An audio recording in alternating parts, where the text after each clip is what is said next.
Malapit ka ba sa bulkan? Guys, naglupok ang bulkan, bag-o lang gid. Gaano ito kapanganib? Delikado yung vulkan because it's an active volcano. Naranasan mo na ba ang Intensity 8? So ito ang possible na maramdaman pag nangyari yung intensity 8 na galing doon sa 7.2 magnitude.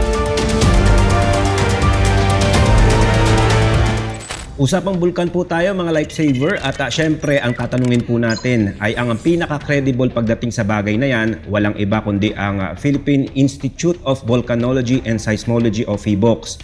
Mismong direktor po ng ahensya ang ating mga kasama ngayon, ang ating ka-lifesaver na si Direktor Teresito Bacolcod. Good morning po, sir. Bati muna po tayo sa ating mga ka-lifesaver.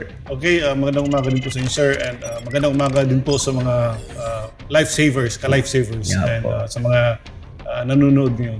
Simulan na po natin. Itong pinakabago naman dito sa atin sa Pilipinas, Direktor, yung Bulkang Kanlaon. Gaano po kadelikado itong bulkan na ito para dito sa ating bansa? Well, delikado yung vulkan because it's an active volcano. So every now and then puputok and like noong April 8, nagkaroon tayo ng 4,000 meters na plume height. Sumabog ito. December 9, sumabog din ito. Again, umabot ng 4,000 meters yung plume height, similar to what we observed noong April 8. And yung June 3, yun yung pinakamataas. Umabot ng 5 kilometers yung plume height. So, delikado ito kasi yun na nga, unpredictable. Just like many of our volcanoes, bigla na lang sasabog. Although may mga, yung April 8, nakakita tayo ng signal similar to what we've seen on December 9. Prior to its eruption on April 8, biglang bumagsak yung sulfur dioxide noong April 7, around 1,600. And then yung April 6, mas mababa, 1,400. Ito yung nakikita natin similar to what we've observed noong December 9. Prior to the December 9 eruption, bumagsak din yung sulfur dioxide.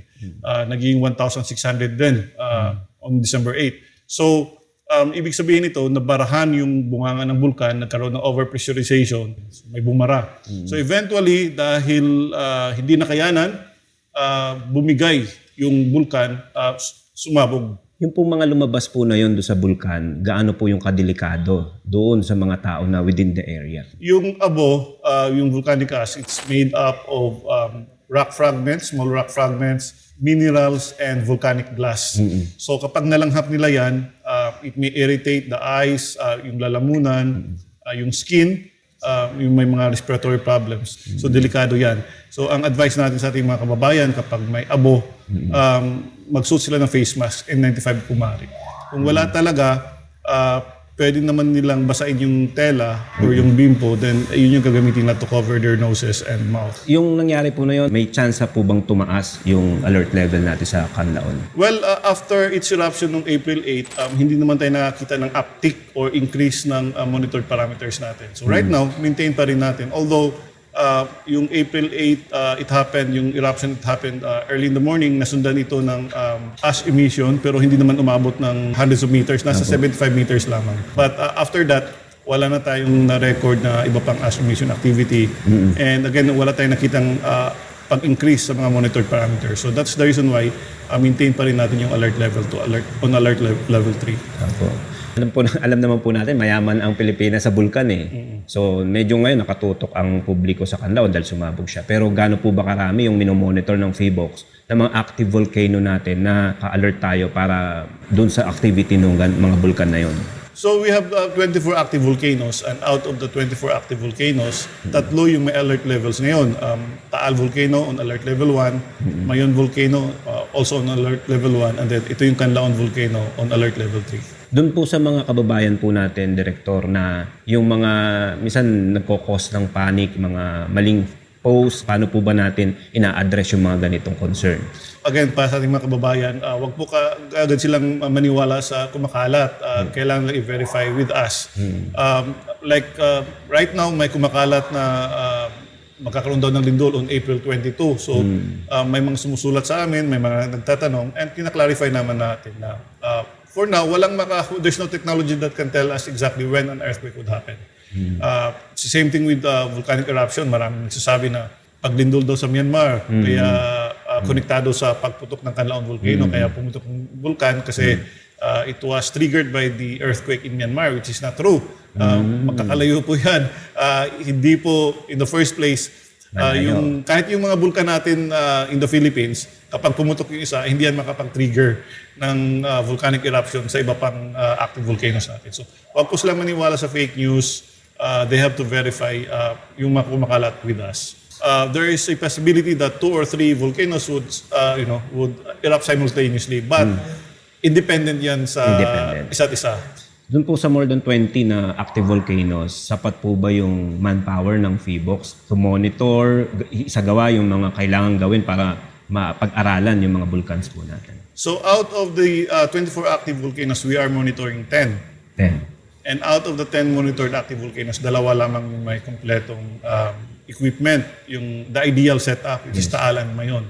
And that's the reason why we're pushing for the PHIVOLCS Modernization Act. Although naipasa na sa Congress at saka sa Senate, we're waiting for it to be signed by the President. With the PHIVOLCS Modernization Act, so madagdagan natin yung mga bulkan na magkakaroon ng at least the minimum requirement. Again, as I mentioned, 2 lang yung may kumpleto. So yung 24 natin, at least may minimum, yung recommended minimum setup ng monitoring instruments natin. And madagdagan din yung mga tao natin. Kasi right now, yung PHIVOLCS, nasa 252 plantilla positions lang kami. And meron din kaming cost staff o yung temporary staff. Umabot din sila ng 200. So nasa halos kalahati ng staff namin ay temporary staff. So ang nangyari, we hire them, we train them, and then they leave. Kasi nga walang plantilla positions, walang security of tenure. So with the passage of PHIVOLCS Modernization Act, ma-address itong problema sa manpower. Yung binabanggit niyo po, Director, na 2 na yung may complete setup for monitoring. Yung sa Canlaon po, may ongoing? Almost kompleto, pero may mga instrumento pa rin tayong kulang, like yung sa geochemistry, geochemical monitoring natin. Ang ginagawa natin for example, for the sulfur dioxide, nagme-measure kami, nag-survey kami. So wala siyang yung automatic na magta-transmit ng data sa amin. So yun lang naman yung sa Canlaon Volcano. But other than that, kapag meron na yan, magiging kumpleto na rin yung Canlaon Volcano. Ang pag-uusapan po, lindol, meron bang makakapag-predict na may equipment na po bang na-imbento or meron na po ba tayong inaasahan na possible na mangyari kung ilang taon pa na hinihintay natin? Right now, there's no technology that can tell us exactly when an earthquake would happen. Wala pang technology. Kaya yung nagsasabi na by April 22, magkakaroon ng lindol, ay hindi po yan totoo. Kasi as mentioned, wala pong technology right now that can tell us exactly when. Meron lang tayong idea. Yes. Like say for the West Valley Fault. The last time it moved was in 1658. And based sa pag-aaral natin, nagkakaroon ng lindol every 400 to 600 years. So if you consider the lower limit, which is 400 years, so 1658 plus 400 years, that would be 2058. So, hindi naman yan ibig sabihin by 2058 lilindol. Kasi eksakto doon. It could be earlier, or it could be later, or it could even be doon sa upper limit natin, which is 600 years. So, if you consider the upper limit 600 years, that would be 200 years from now. Of course, baka isipin natin, 200 years pa pala, kung tayo mag-prepare. That is wrong. We have to assume na it will happen on the lower limit, which is 400 years, which is by 2058. So the closer we get to 2058, the higher the probability na magkakaroon ng malakas na paglindol. And also another is kapag matagal nang walang lindol, we know that the fault is active, pero wala siyang lindol na matagal na. So it means that it's storing up energy for a big release. But as to when, exactly, yan ang hindi natin masasagot. Konting lang po, Director, kasi binabanggit niyo po na pagka walang activity pero may fault doon, ano po ang difference ng medyo nagkakaroon ng mga movement kesa doon sa asing matagal na wala? Kapag we know that there's an active fault and then may mga maliliit na lindol, nag-release siya ng energy. Yes. So hindi siya nag-iipon ng lakas. So parang tao din yan, yung tao na salita ng salita, alam mo naman na hanggang salita lang yan eh.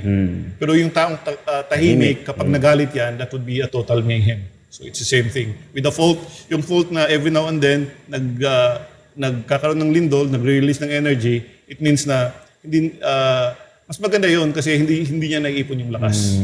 May mga segments na tayo sa Philippine fault na the Philippine fault is very much active.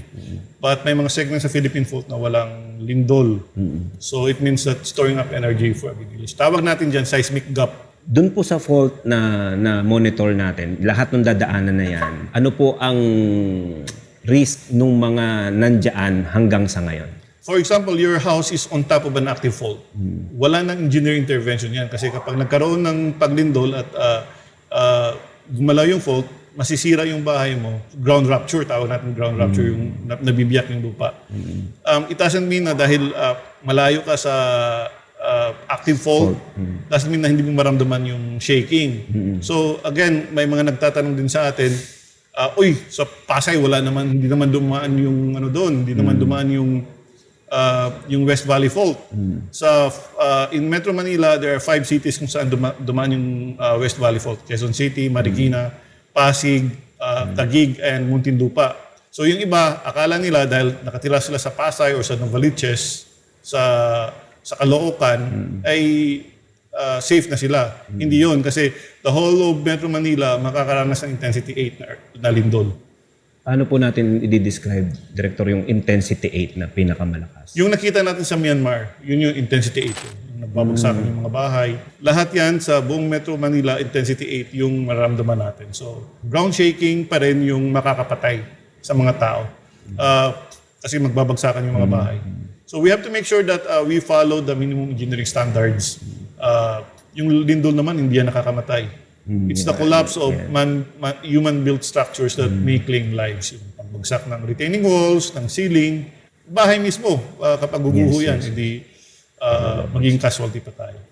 Yung sa Myanmar, mag 7.7. Yung sa West Valley Fault, it's capable of generating mag 7.2 earthquake. Of course, mas mataas yung 7.7 na lindol.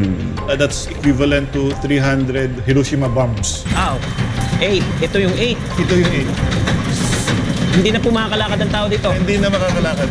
Ayan Director, yung paggalaw ng lupa, lindol, yung intensity 8 na naranasan sa Myanmar at yung magnitude 7.7 na nangyari doon, hindi naman po natin siyempre hinihiling, pinapanalangin nga natin na walang matuloy. Pero sa dami na rin ng mga taong ipinanganak, lumipas na yung matagal na panahon, kailan po ang pinakahuling intensity 8 na naramdaman natin? Yung in some parts of Bohol, during the 2013 earthquake, nagkaroon tayo ng intensity 8. 2013, 12 years ago na yung pinakahuli. Maganda pong mabigyan natin ng idea yung mga kababayan natin kung ano ba mararamdaman nila pagka sa bawat intensity para magkaroon sila ng idea. May earthquake simulator tayo. Papakita natin yung intensity 8. Yung sa Myanmar, mag 7.7. Yung sa West Valley Fault, it's capable of generating mag 7.2 earthquake. Of course, mas mataas yung 7.7 na lindol.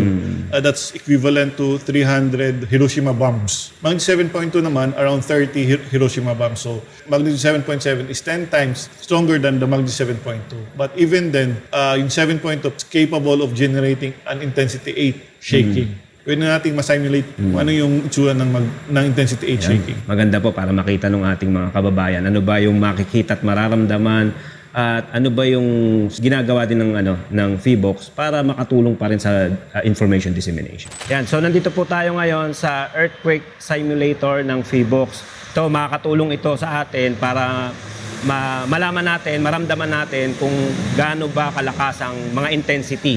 So yung intensity po, Director, yung po yung shaking na maramdaman ng mga tao. Mararamdaman So, ng tao. relative yan. Kapag nasa ground floor ka, of course, you would experience a lower intensity kesa nasa higher floor ka. Ang mas madalas po naririnig ng mga kababayan natin, magnitude That's right. Yung magnitude kasi, that would be the analogy. So, the 5 wattage, that would be the magnitude. But the intensity, it depends on how far you are to the bulb. So, the farther you are, of course, the less intensity of light that you would perceive. So the closer you are to the bulb, the higher the intensity. So it's the same thing. The closer you are to the epicenter, the higher the intensity that you would feel. Sige po, try natin. Nakahawak na kami. Intensity 4 daw po ito. So sa intensity 4, feeling mo, dinuduyang ka. Parang medyo may konting hilo. Yan. So intensity 5. Sa intensity 5 po, ang mararamdaman, parang may konting jerk na ng Pero wala pang damage sa intensity 5. Wala pa pong So damage starting intensity 6, yun yung may damage na. Okay, so ito wala pa ito. Ito yung 6. 6 na to? Yan, ito. Ito po makakasira na po ito. Yes, may mga cracks, yung mga old buildings, yung hindi gaanong maganda yung pagkagawa, pwedeng mag-crack. Kung mga luma na, ganun. That's right. Yan. Ito po, 7. Raramdaman mo talaga ilalim. 7. Tapos tignan nyo, yung kung meron kayong mga chandelier sa bahay, yung mga ilaw na nakabitin, yan ang mangyayari. O yung mga cabinet na Hindi naka-fix. Yan, 7. 8. Ito yung 8. Ito yung 8. Hindi na po makakalakad ang tao dito. Hindi na makakalakad. Oo, ayan o. So, ito ang possible na maramdaman pag nangyari yung intensity 8 na galing doon sa 7.2 magnitude. That's right. So, gaano katagal po yung magiging ground shaking na ganito? Mga seconds. Seconds. Oo. Pero Mga napaka- 45 seconds na matagal na yan. Pero ano yun, delikado yun. Delikado Napaka- yun. That's right. Ayos. Kung ikaw ay hindi aware doon sa ganung mararamdaman, talagang magkokos po talaga siya ng takot talaga. Kung hindi ka aware, di mo alam yung mangyayari. Kaya maganda po, Director, kung yung mga kababayan natin talagang maging fully equipped and fully knowledgeable doon sa ating mga information na naibibigay. That's right. So, pwede silang pumunta dito sa FIVOX so that they can experience yung intensity 8. And also, we travel all over the country. May team kami gumagawa noon and pinapakita sa yung Science and Technology Week, Regional Science and Technology Week. Meron kaming earthquake simulators din doon. Dinadala niyo po doon? Dinadala namin and then para makita ng mga tao kung ano yung intensity 8. Yung pong Director na naramdaman natin kanina, yung 4, 5, 6, 7, 8, gaano po kalayo yon sa mismong fault kapag naramdaman ng tao? Depende yan sa gaano kalakas yung earthquake. So, Opo. kahit malapit ka sa epicenter, kung say magnitude 5 lang naman, pwedeng hanggang maximum intensity 5 lang or intensity 4. So, but the higher the magnitude is and the shallower the earthquake, pwedeng aabot ang intensity 8. And yung na-experience natin kanina, horizontal lang yun. Yes. Wala pang vertical component. So, kapag nasa malapit ka sa epicenter, may vertical component May vertical pa pa yan. yun. So kanina yung nakuha natin, yung na-experience natin, horizontal lamang. lang But po yun. Ideally, dapat may vertical component yan. Kung if you are malapit. malapit ka sa epicenter. Yung lalim po ng magnitude, may ano rin po ba yun? May factor din yan. The shallower the earthquake is, Higher. the stronger the shaking, the higher the intensity that you will feel. Kasi kung malalim yung lindol natin, kahit sabihin pa natin magnitude 7, kung say nasa 100 kilometers naman yung depth, yung seismic waves kasi as it travels towards the surface, nagdi-decrease yan. Okay. So pagdating niya sa ibabaw, ay hindi na masyadong malakas. Pero kung shallow yung earthquake, shallow yung pinanggalingan niya, Yung energy nun. yung energy, yes, Talagang malakas. mabilis siyang umakyat and malakas pa rin habang nasa surface na. So yun po mga ka-lifesaver at sa mga kababayan natin, ako po na-experience ko siya mismo dito sa simulator ng FIVOX, sa earthquake simulator nila. Talagang kung wala tayong idea sa mangyayari, hindi tayo aware sa mangyayari, yung naramdaman ko po na 4, 5, 6, medyo mararamdaman mo na yung yung kaba kasi lalo na kung nasa loob ka ng bahay, nasa loob ka ng gusali. Lalo na nung naramdaman ko po yung intensity 8, talagang maiisip mo na yung buong pamilya mo pagka nangyari yon. At gaya nga po yung sinabi ni Director, wala pa yung yung ibang movement. Vertical. Horizontal pa lang po yung naramdaman namin. Ako personal kong naramdaman na horizontal pa lang, pero nakakaramdam ka po talaga ng may kaba. Lalo na kung wala tayong paghahanda, wala tayong ginagawang mga drills, especially sa ating mga bahay, sa ating pamilya, wala tayong pag-uusap paano ang gagawin. Kaya maganda po talaga na tayo ay laging maging handa. Huwag nating isipin na malayo pa, huwag nating isipin na parang hindi mangyayari or dahil may computation, malayo pa, taon pa, dekada pa, hindi po So kailangan ngayon pa lang, sabi nga nila, kahit sa rescue, kung ano yung taas ng paghahanda mo, yun din ang taas ng survival mo. Kaya lagi po tayong maghanda. May nangyayari man o wala, mas maganda na nakahanda tayo kaysa magulat tayo at mangyari pa sa atin yung hindi inaasahan dahil hindi tayo nakahanda.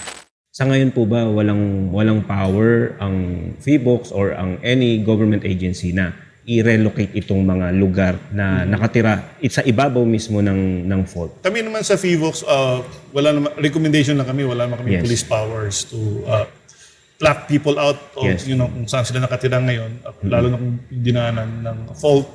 Yung LGU, sila yung may jurisdiction, and in fact, yung Muntinlupa, for example, nagbigay sila ng incentives sa mga taong nakatira on top of the active fault para to move out.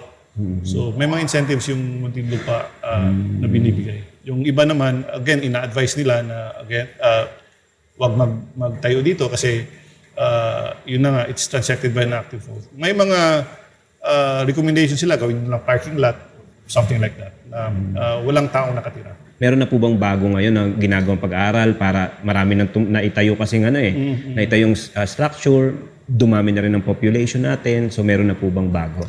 Magkakaroon yung mga estimates natin ng casualties that was done in 2004 pa, so that's 20 years ago.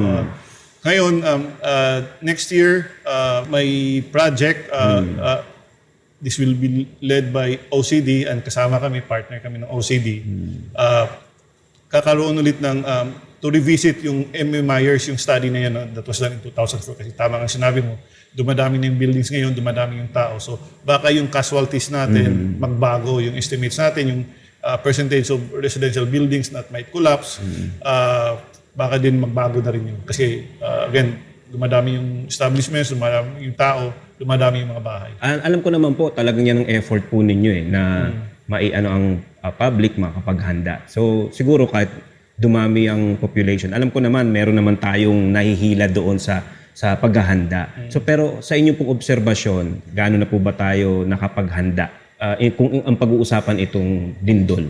Okay, so when we talk about preparedness, for sure, we cannot be 100% prepared. That's impossible. But I would say that we're more prepared now than say 20 or 30 years ago. Malaki ang naitulong ng yung ginagawa nating earthquake drill. Quarterly yan para mapukaw yung kamalayan ng ating mga kababayan. Mabilis na rin kumalat yung information ngayon with the advent of the social media. Yes. Like yung nangyari sa Myanmar, kita kaagad ng mga tao. Devastation. So, mas aware yung mga tao ngayon.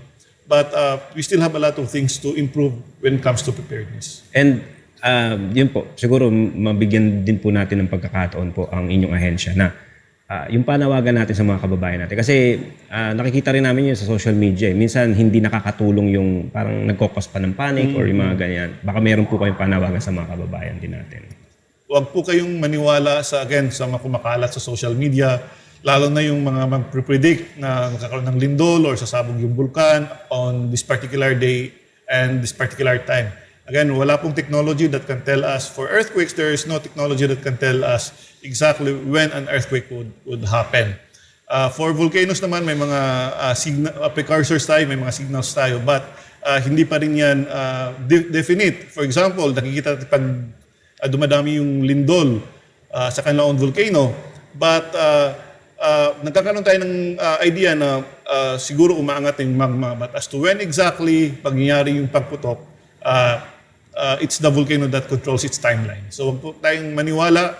Ang nakikita namin, every time na may sakuna, dumadami yung experts, dumadami yung overnight volcanologists at overnight earthquake experts. So huwag po tayong maniwala sa kanila. They just have to rely on what FIVOX is giving out to the public. Maraming salamat po, sir. Ang ganda ng sinabi ni sir, no? Ano talaga, bigay natin yung tamang information. At ang tamang makapagbigay po ng informasyon pagdating sa lindol, sa mga volcano, ay syempre ang ating FIVOX. At syempre, nandito po ang ating FIVOX Director, Teresito Bacolcol, para bigyan po tayo at gabayan tayo. At gaya po ng sinasabi natin, lahat po na nakakausap natin sa programa, considered lifesaver. Dahil sa mga information na naibigay po ni Director, yan po ay makapagsalba ng buhay at yung ating mga ari-arian ay maaari ring maisalba kung tayo po ay susunod at magiging proactive po tayo sa paghahanda para po makaiwas tayo sa sakuna. Maraming salamat po. Nakasama po natin sa ating program si FIVOX Director Teresito Bacolcol para sa programang Lifesaver.